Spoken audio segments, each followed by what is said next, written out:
Kumusta mga buddy? Nandito tayo ngayon sa Barangay Kaipian, San Jose del Monte. Ayan. Ito yung barangay nila. Ay, napunta ako dito dahil nga nakagat ako ng pusa. So magpapa-inject tayo. Nanggaling na ako sa loob. Sabi nila referral daw, kaya City Hall muna tayo pupunta. Ayan mga buddy, galing na po tayo dito sa clinic. At nagpa-inject tayo dahil nga nakagat nga tayo ng pusa.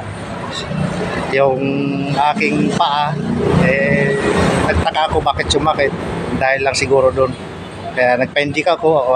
Meron pa akong 3 balik dito. Dito ako nagpa-inject sa clinic na to. Kasi punta ka sa barangay, dito rin i-repair. Pagpunta mo sa City Hall, dito ka rin pupunta. Kaya dumiretso na kami dito para mabilis, hindi siya hassle. Ayan. Dito puro one way dito, kalsada dito .